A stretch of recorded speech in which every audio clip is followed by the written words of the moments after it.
Assalamualaikum warahmatullahi wabarakatuh.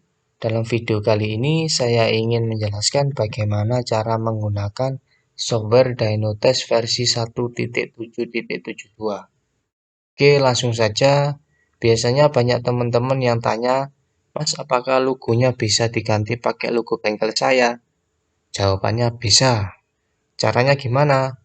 Caranya masuk ke folder, masuk ke data D, masuk ke Dynotest VRTech, masuk ke database, masuk ke logo. Nah, misalkan logo ini nanti saya tampilkan di software. Nah, logo ini harus berupa data JPG dan dikasih nama logo. Otomatis ini bisa dihapus atau diganti nama saja. Ini saya ganti nama saja. Ganti nama 2. Nah, yang saya tampilkan ini harus dikasih nama logo. Nah, oke. Tak close dulu. Kemudian saya buka lagi. Nah, otomatis logo sudah tampil di software. Oke, saya ganti lagi di nama 1. Ini tak kasih nama logo. Oke, tak close dulu. Masuk lagi. Nah, sudah berubah. Itu tadi bagaimana cara mengganti logo yang ada di sini. Oh ya, untuk selanjutnya COM1, COM2. Jadi COM1 dan COM2 ini untuk mengkoneksikan modul Dyno ke software. Jadi ada USB-nya. USB-nya kan ditancap di laptop atau PC teman-teman. Otomatis COM-nya akan tampil di sini nanti. Nah, di sini nanti COM-nya bisa COM3, COM4, COM5 sesuai dengan COM yang teman-teman pasang. Nah, sebenarnya COM ini nanti tidak perlu disetting lagi. Jadi, teman-teman bisa melihat video saya bagaimana cara setting COM secara otomatis. Jadi settingnya itu masuk ke device manage. Jadi COM1 ini nanti misalkan kebaca COM5. Nah, di COM5 nanti pas ada di device manage diganti menjadi COM31. Nah, misalkan COM2-nya tampil COM4. Nah, COM4-nya nanti di device manage dirubah menjadi COM32. Maka otomatis COM1 dan COM2 ini ketika kita membuka software sudah otomatis terisi sendiri. Jadi nggak perlu pilih COM lagi, tinggal klik start sudah langsung connect. Jadi buka software langsung klik start sudah connect. Oke, untuk selanjutnya tombol print. Print ini digunakan untuk mengeprint data yang ada di sini. Jadi ketika kita melakukan pengujian, otomatis datanya akan terrecord di sini. Ya, data akan tersimpan di sini. Kalau kita klik print, maka otomatis data yang ada di sini akan kita print. Selanjutnya screen ini istilahnya screenshot.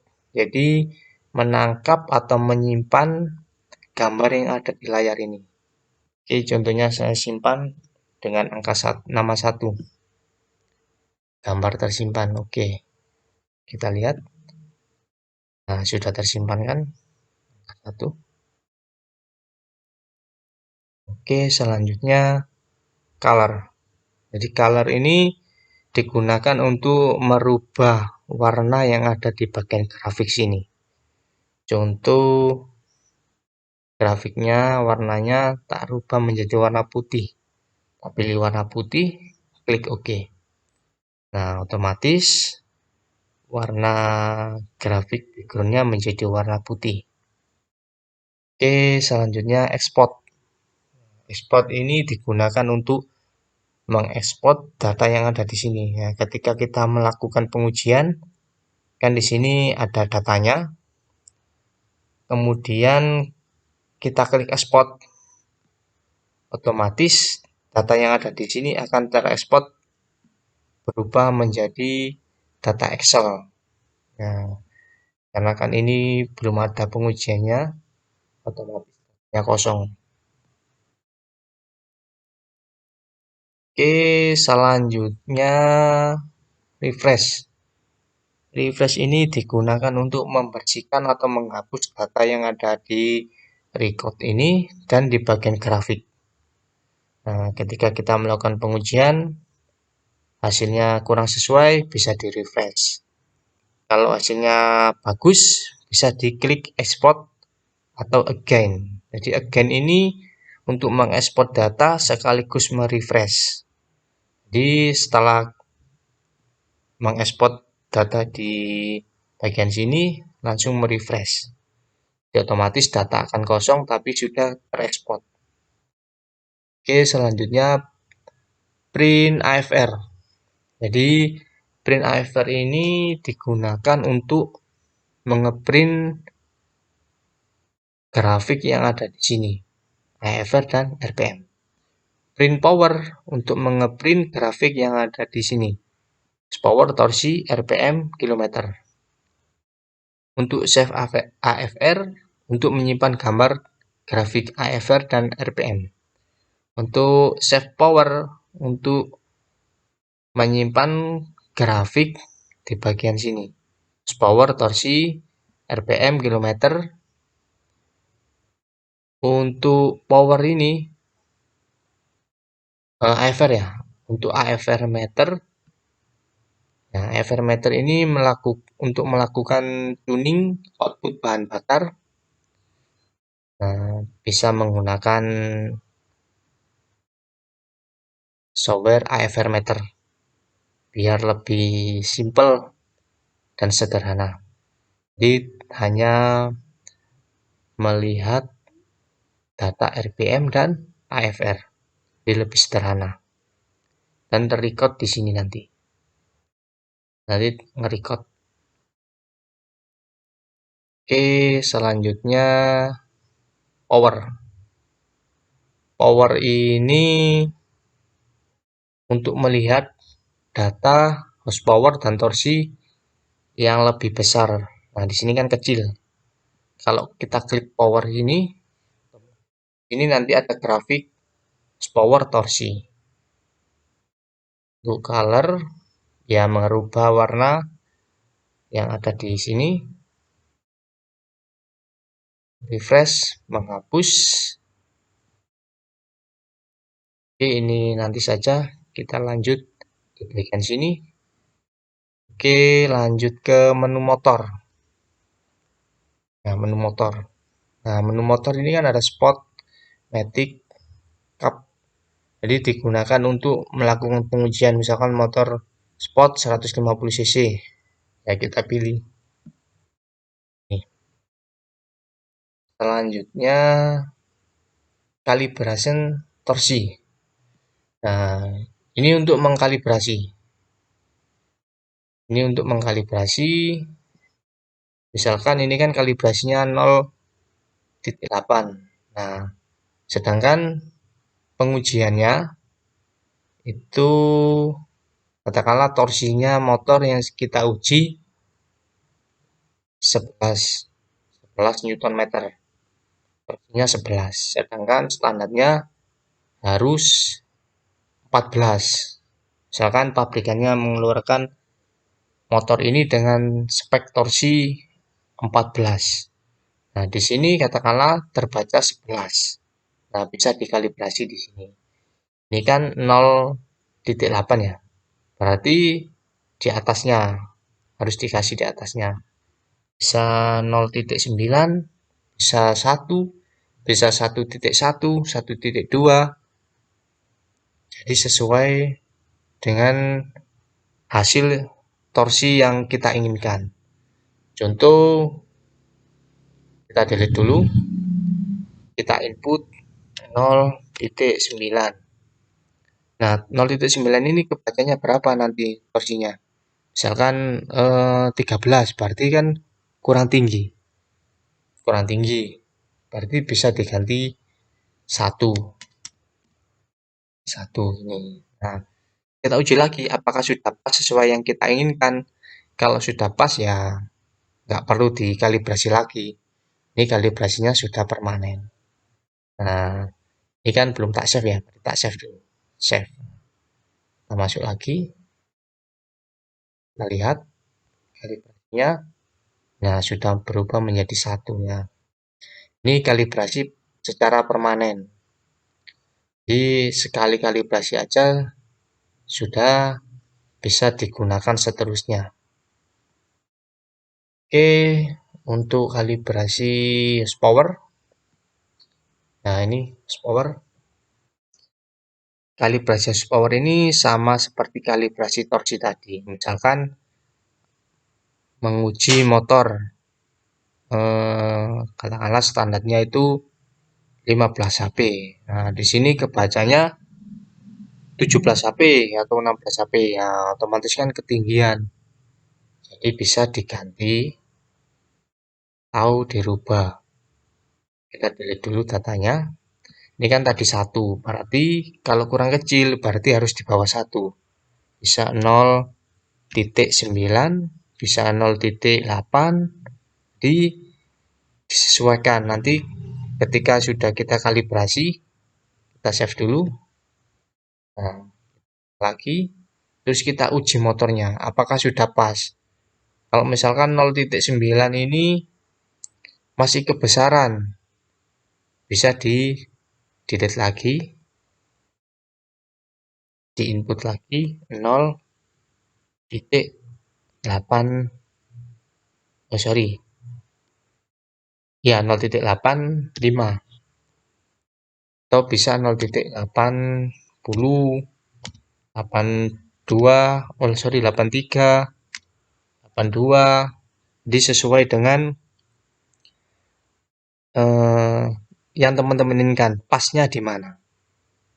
Jadi dikalibrasi dulu, kalau sudah pas, tinggal melakukan pengujian lagi.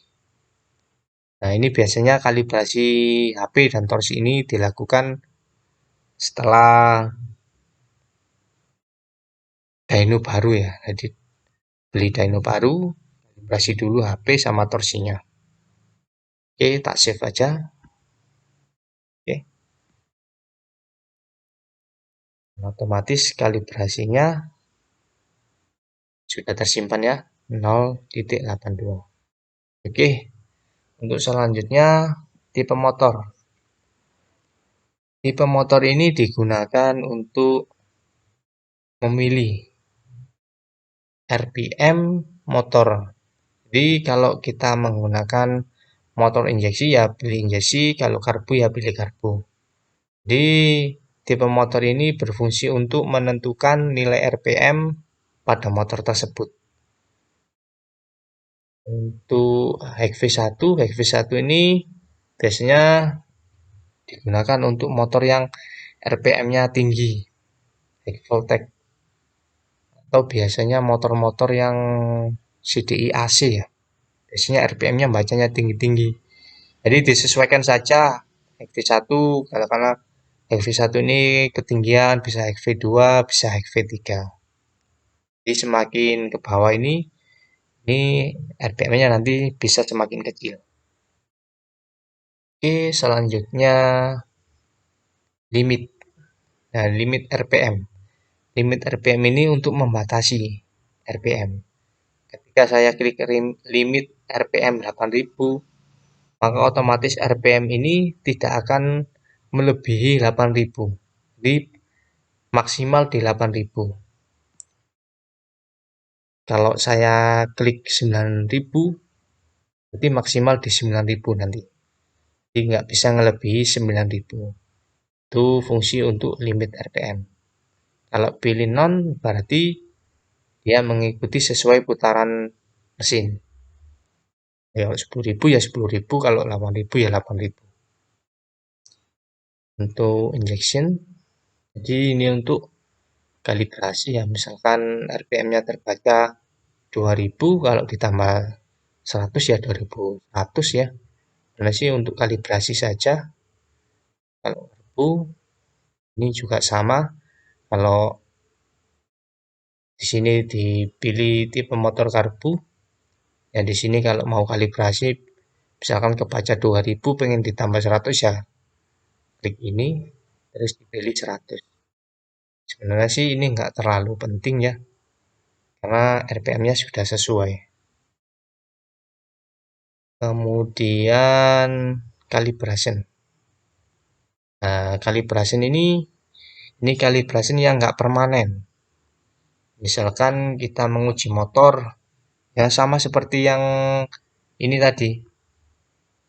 Misalkan menguji motor, eh, torsinya nggak sesuai ya, bisa dikalibrasi di sini.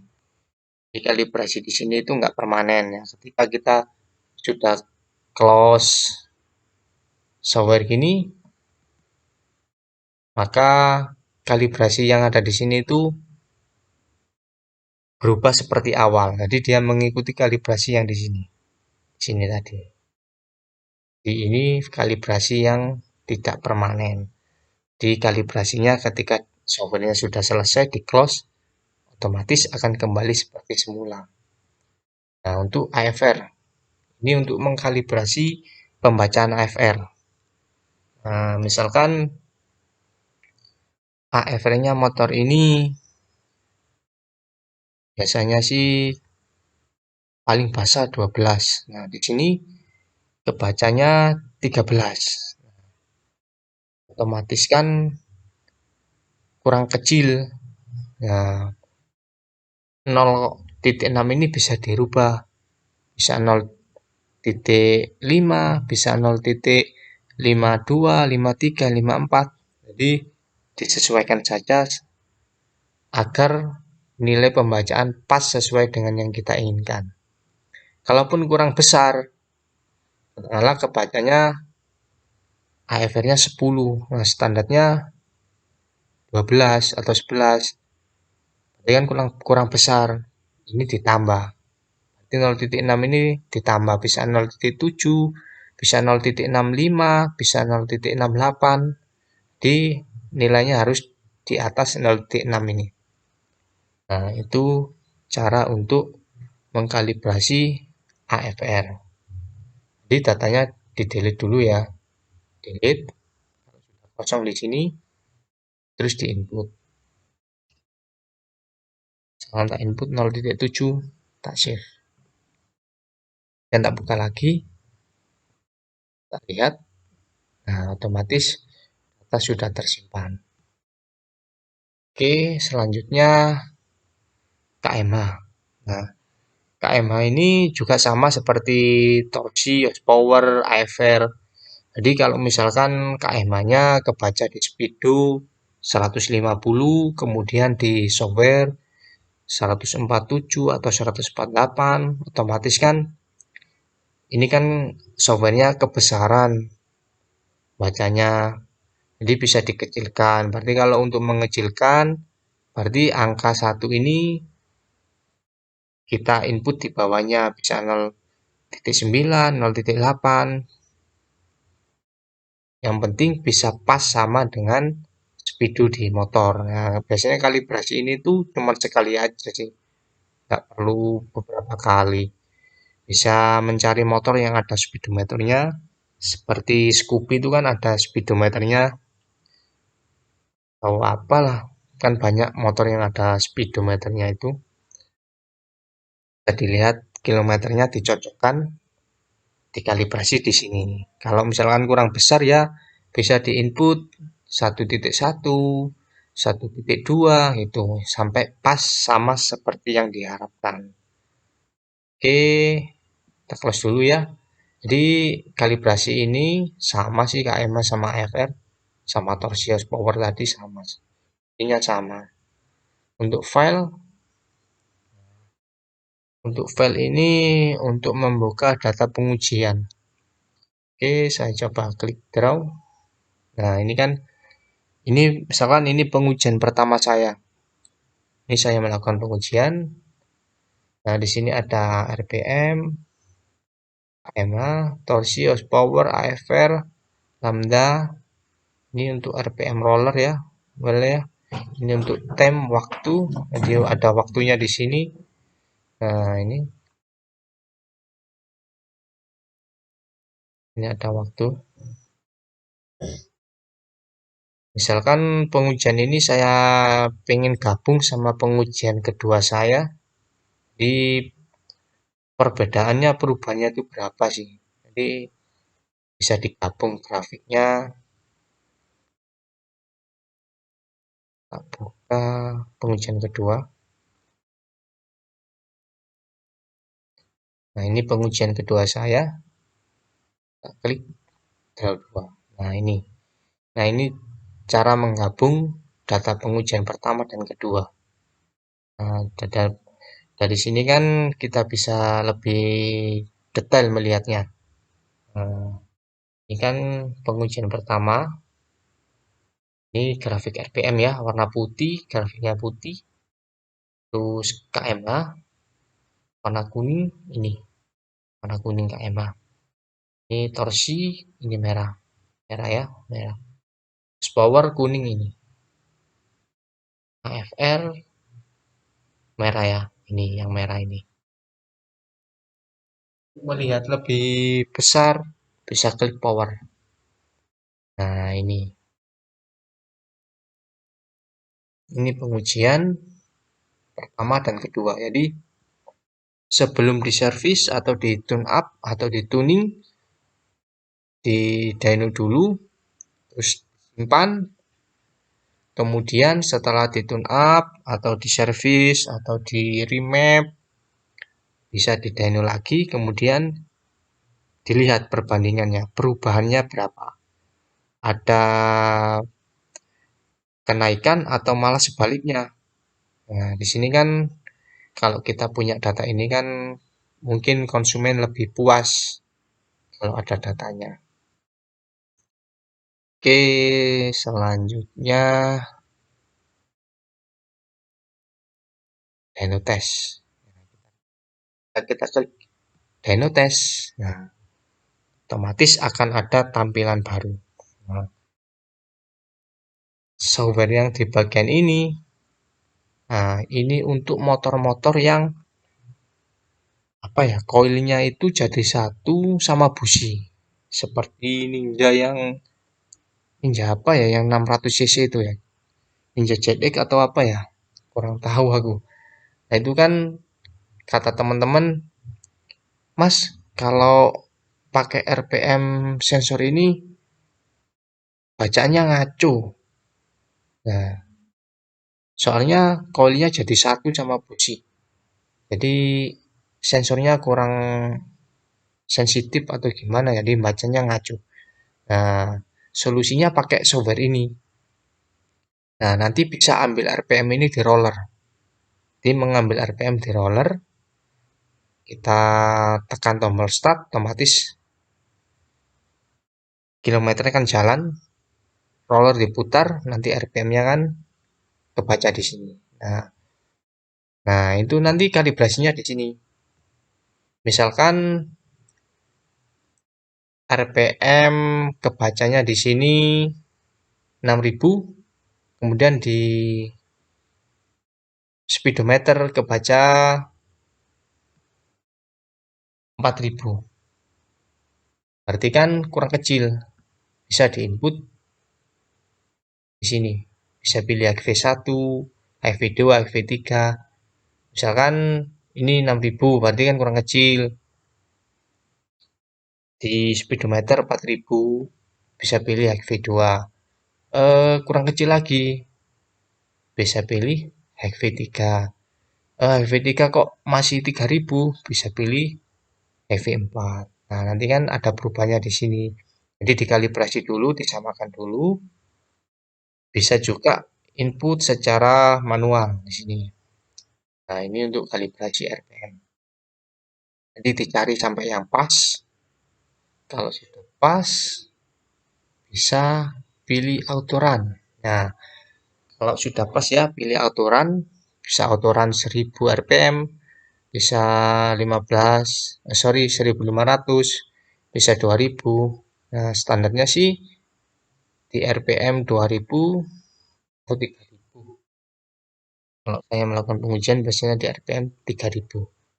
Nah, kalau sudah 3000, di atas 3000, maka otomatis data akan merecord.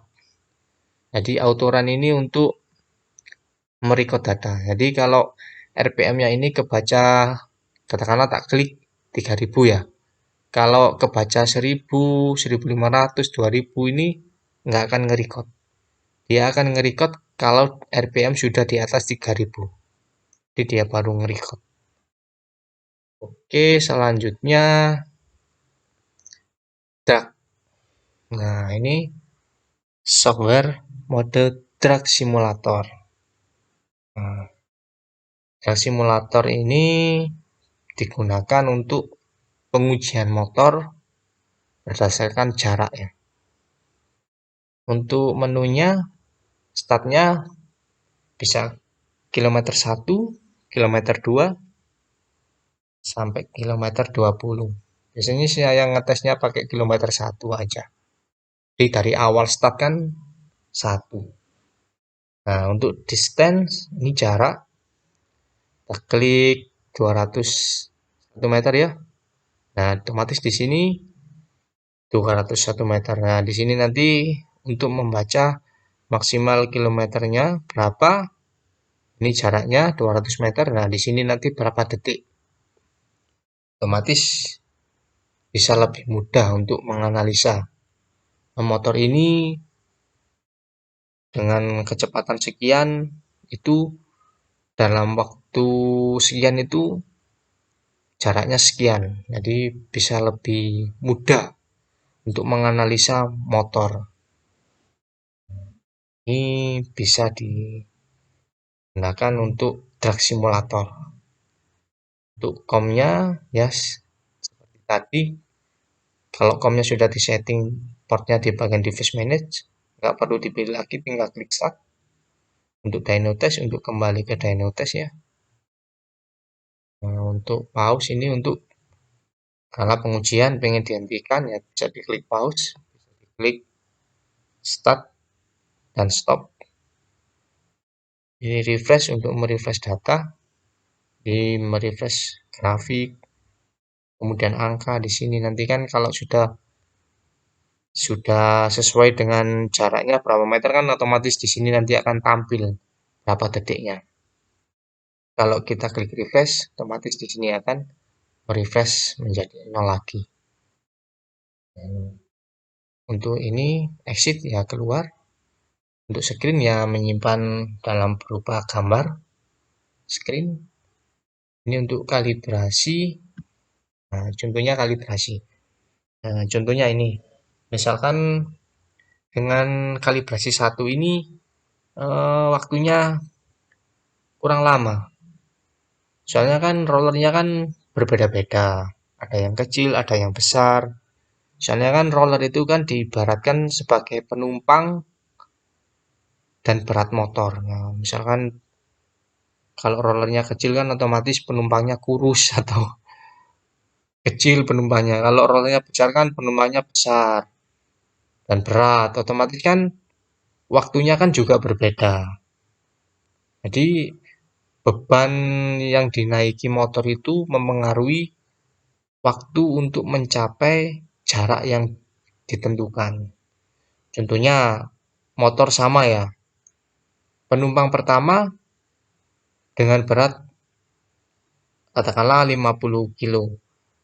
Nah, itu mencapai 201 meter itu dalam waktu katakanlah 7 detik. Nah, kemudian penumpang kedua beratnya 80 kilo.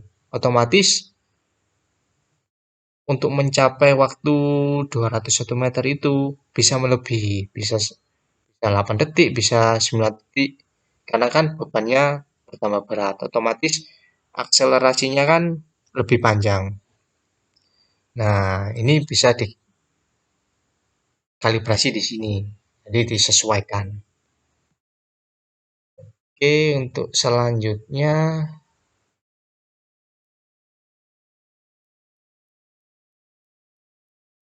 selesai ya.